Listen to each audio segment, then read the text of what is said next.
ఈరోజు యానం నియోజకవర్గంలో భారతదేశం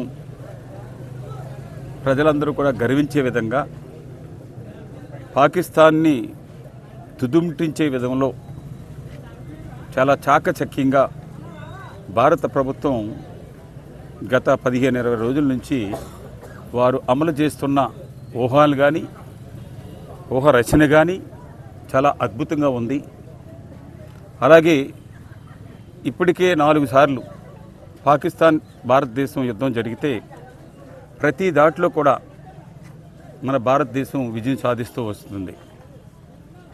మరి అలాగే 5వసారి కూడా ముందు కంటే ఇంకా ఎక్కువగా మన ప్రధానమంత్రి ఆధ్వర్యంలో అన్ని రాజకీయ పార్టీల్ని ఈ భారతదేశంలో ఉండే మిలిటరీని కానీ అధికారులు కానీ సైనికులు కానీ ప్రతి ఒక్కరిని కూడా వాళ్ళందరినీ కూడా ఉత్తేజపరుస్తూ ప్రతి నిమిషానికి ఏం చేయాలో ఇన్స్ట్రక్షన్ ఇస్తూ అలాగే ఏం జరుగుతుందో అన్న దాన్ని కూడా భారతదేశం ప్రజలకి ఎప్పటికప్పుడు తెలియజేస్తూ ఒక పద్ధతి ప్రకారం ఏదో వారు మన వాళ్ళని చంపేశారు కదా మనం వెళ్ళిపోయి వాళ్ళని కొంతమందిని చంపేయాలన్న ఉద్దేశంతో కాకుండా ఏ విధంగా అయితే రోజు మనకి 24 గంటలు కూడా ఆ దేశంలో ఉండే ఉగ్రవాదుల ద్వారాగా వాళ్ళకి ఫైనాన్స్ చేసి పాకిస్తాను అలాగే ఇండైరెక్ట్గా కొన్ని కంట్రీస్ కూడా వారికి సహాయాన్ని అందిస్తూ ఉంటే ఆ ఇతర దేశాల నుంచి వచ్చే సహాయాన్ని ఏ విధంగా కట్ చేయాలి,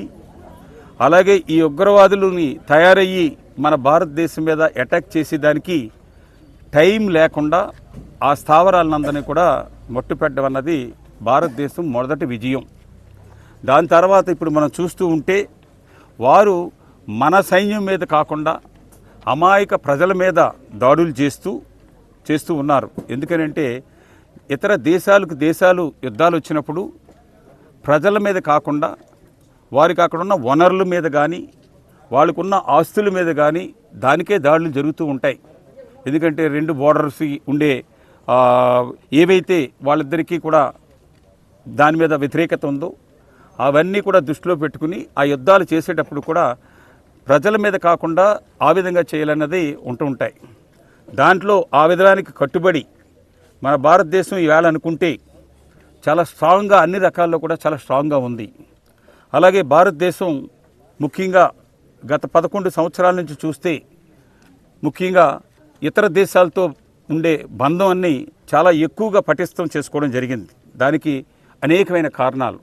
మనం వ్యాపార రీత్యా మనం తీసుకున్న నిర్ణయాలని కొన్ని మార్పులు చేసుకోవడం, అలాగే పూర్గా ఉండే దేశాలకి మన భారతదేశం నుంచి గ్రాంట్ రూపంలో ఇవ్వడం కానీ అటువంటి సహాయాలు చేయడం వల్ల పెద్ద రాష్ట్రాలు పెద్ద దేశాలు అనుకున్న వాళ్ళకి కూడా ధీటుగా మనం ముందుకి వెళ్ళడం వల్ల ఈరోజు భారతదేశానికి వ్యతిరేకంగా పాకిస్తాన్కి అనుకూలంగానో భారతదేశానికి వ్యతిరేకంగా వెళ్ళడానికి ఏ కంట్రీ కూడా ఈరోజు లేకుండా చేయడంలో దాంట్లో ముఖ్యంగా మన ప్రధానమంత్రి దాంట్లో 100% సక్సెస్ అవ్వగలిగారు. మన భారతీయులందరూ కూడా ఆ విషయంలో మనం చేయాలి, పార్టీలకు అతీతంగా చేయాలి.